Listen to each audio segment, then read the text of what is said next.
Rakyat Indonesia. Hidup rakyat Indonesia. Rakyat Kalimantan Selatan. Hidup rakyat Kalimantan Selatan. Tepuk tangan untuk kita semua.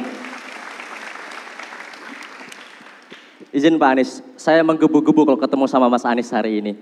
Seperti ini, perkenalkan dulu, nama saya Ahmad Sunir Rida, biasa dipanggil Sunir. Saya dari mahasiswa Sunir Pak, pakai N. Sunir. Sungir. Ya, Sunir. Kalau dalam bahasa Arab itu Sunni Pak, As-Sunni, Sunir itu. Seperti itu ya Pak, moga nggak salah ya kan. Nah, saya dari mahasiswa UIN Antasari, Banjarmasin hari ini Pak. Nah, saya sebelum bertanya, saya ingin menanggapi dan ingin juga berbicara di hadapan Bapak hari ini sebagai orang terhormat yang akan hari ini berkompetisi dalam Capres-Cawapres, pertarungan Pilpres nantinya. Pak, seperti ini.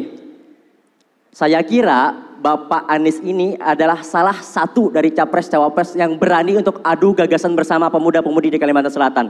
Ternyata beliau ini adalah satu-satunya Capres yang berani untuk adu gagasan di Kalimantan Selatan.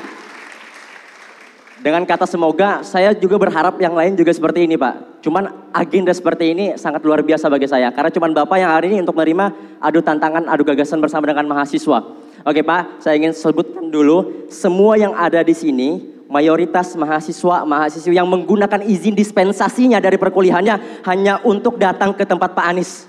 Jadi jangan kecewakan kami Pak. Bapak datang ke sini mungkin satu waktu, tapi jangan kecewakan kami rakyat Kalimantan Selatan ketika kami menginginkan aspirasi itu sampai ke Bapak. Itu Pak.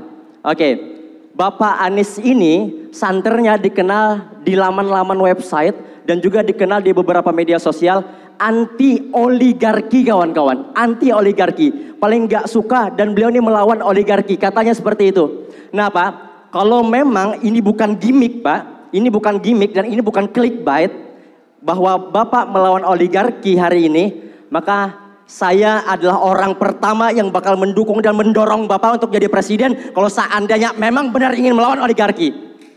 Tapi kalau seandainya Bapak tetap mengingatkan dan tetap ingin berseteru dan bersenyawa dengan para oligarki, saya orang pertama yang menentang dan menantang Bapak Anies hari ini sebagai calon presiden. Itu kawan-kawan yang perlu kita perhatikan.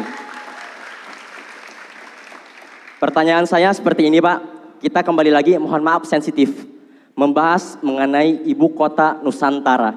Ini yang ingin kami tanyakan Pak, seperti itu. Jangan menggunakan bahasa yang generatif, jangan menggunakan tata kata karena beliau ini memang si ahli kata-kata kawan-kawan. Maka karena itu jangan gunakan bahasa yang jawaban setiap media sosial yang hari ini menawarkan untuk berbicara dengan Bapak mengenai IKN, itu selalu saja pasti jawaban Bapak bukan hanya IKN. Jangan IKN, tapi kota-kota kecil bisa menaik hingga menengah, menengah hingga besar. Jangan itu Pak, IKN ada di Kalimantan. Saya ingin tanggapan dari Bapak, bagaimana kalau seandainya IKN ini nggak Bapak teruskan, dan ada ratusan ribu hektar lahan yang sudah dikonsesi dengan izinnya, dan terbengkalai begitu saja.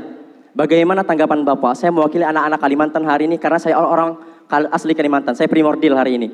Yang kedua, apakah Bapak akan turut dan akan menginginkan atau tunduk kepada ketum partai seperti capres-capres sebelumnya?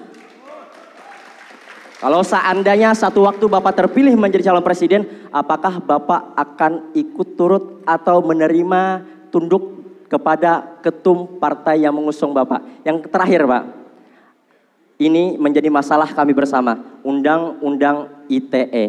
Undang-Undang ITE. Akankah di 100 hari kerja Bapak akan membuka kembali pembahasan untuk mencabut Undang-Undang ITE, karena hari ini mahasiswa kalau ingin beraspirasi mengadvokasikan permasalahan di Kalimantan Selatan selalu saja dicekoki. Itu Pak pertanyaan saya, tolong ditanggapi Pak. Sekian.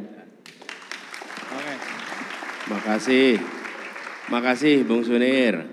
Jadi saya menyambut baik dan bahkan saya bilang kita itu ingin agar semua yang hendak dicalonkan itu ditanya apa saja. Kenapa? Ya karena nanti ketika berada di kepemimpinan akan berhadapan dengan urusan apa saja. Jadi jangan kemudian menghindari. Ada yang bisa kita jawab, ada yang kita bisa tidak jawab. Ada yang kita memahami, ada yang kita tidak memahami. Tapi satu hal yang pasti, kita terbuka untuk dialog dan itu yang kita kerjakan. Dan saya ingin sampaikan terima kasih teman-teman mengambil apa istilahnya tadi? Izin dispensasi ya, satu.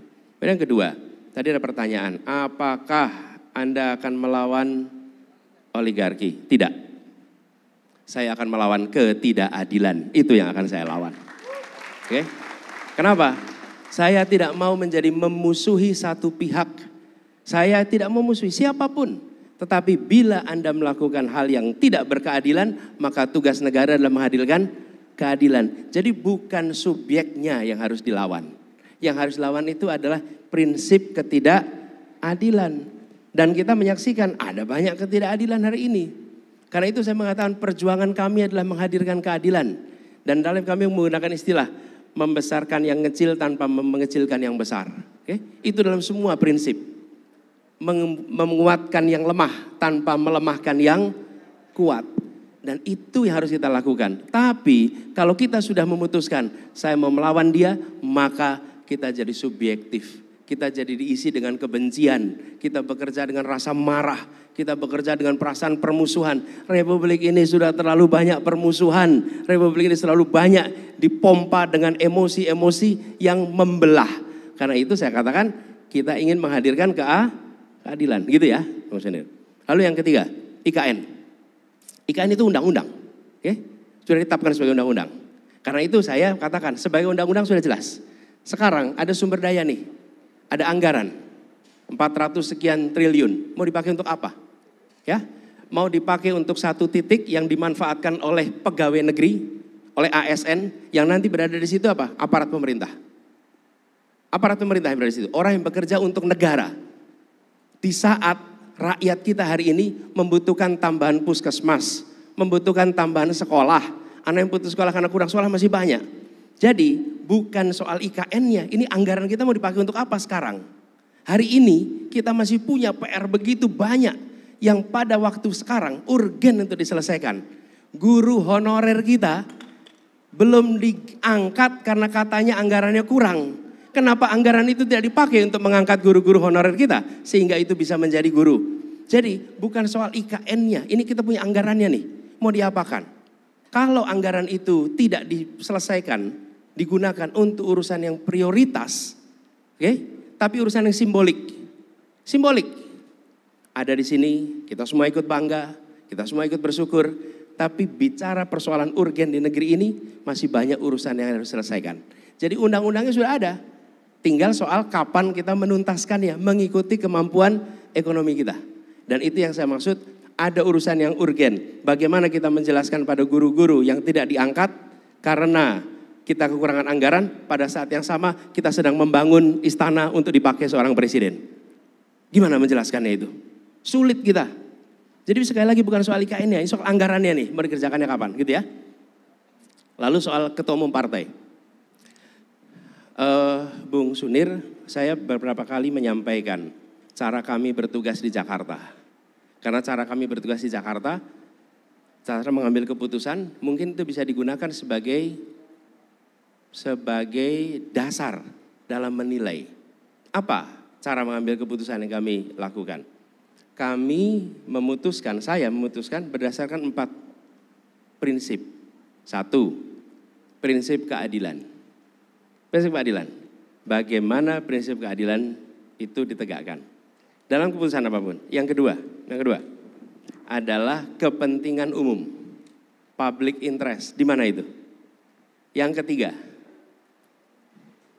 ketiga adalah fakta, data, ilmu, objektivitas. Yang keempat baru aturan hukum, undang-undang, peraturan, konvensi. Okay? Selalu keputusan begitu. Jadi ketika mengambil keputusan mendasarkan pada 4 itu, dan hampir semua keputusan bisa dibicarakan. Bisa dibicarakan. Sekarang malah jadi pertanyaan, kenapa a priori pada ketua partai? Kenapa kita menganggap ketua partai itu selalu menganggap kepentingannya dia kepentingan sempit? Saya beri contoh, Pak Surya Paloh, ketua partai Nasdem. Oke? Nah, kalau dia mau enak, dia gak usah nyalonin Anies, hidupnya nyaman. Dia coba nyalonin Anies, apa yang terjadi pada dia? Apa yang terjadi pada partai Nasdem? Betul tidak? Usianya 72 tahun, kalau dia mau nyaman, dia tinggal duduk nyaman, ikut aja. Disuruh koalisi ini ikut, disuruh koalisi itu ikut. Seperti yang lain-lain, nyaman hidupnya. Tidak ada peristiwa-peristiwa yang terjadi 1 tahun ini. Jadi jangan anggap kalau ketua partai lalu otomatis dia tidak lagi mementingkan kepentingan umum dan mementingkan kepentingan negara. Masih banyak ketua-ketua partai kita yang membawa kepentingan itu. Oke? Nah, kita harus kritis. Saya setuju dengan Anda kritis, tapi jangan a priori. Karena kalau kita a priori, maka kekritisan kita hilang. Kita hilang. Jadi jawaban saya, Bung Sunir itu. Lalu soal Undang-Undang ITE. Undang-Undang ITE sudah berulang kali kami sampaikan. Malah waktu itu saya bilang ini, Bung Sunir, mungkin juga pernah dengar. Masa kita mau bilang Indonesia aja Wakanda. Indonesia dibilang apa? Konoha. Itu kan karena takut gitu. Demokrasi harus memberikan rasa kemerdekaan di dalam berpendapat. Dan semua aturan-aturan yang melarang itu harus ditiadakan. Terus pertanyaannya, komitmen Pak Anies apa? Komitmennya ditunjukkan di ruangan ini. Kita tidak membatasi siapa untuk bertanya apa di dalam forum yang seperti ini. Oke? Kan Bung Sunir kan tidak dilarang bicara, tidak ditandain, oh yang ini nggak boleh bicara. Enggak, semua boleh. Artinya apa? Besok juga ketika bertugas akan begitu. Dan ketika saya bertugas di Jakarta, sebagai contoh, saya udah kerja 5 tahun nih. Kelihatannya caci makinya banyak waktu itu. Serangannya nggak kira-kira. Dan terorkestrasi. Pertanyaannya, adakah di antara mereka yang melemparkan fitnah sekalipun pernah dilaporkan ke polisi oleh Gubernur Jakarta? 0. Tidak ada, sama sekali. Kalau media menulis keliru, maka saya tidak melaporkan ke polisi. Saya akan melaporkannya ke Dewan Pers, karena itu soal kode etik pers, bukan soal kriminal. Jadi komitmen itu bukan komitmen sekarang. Dan ketika saya seumur Bung Sunir, ketika ada majalah koran di Bredel, saya termasuk yang berada di paling depan berdemonstrasi untuk memprotes pemberontakan itu. Gitu ya? Oke.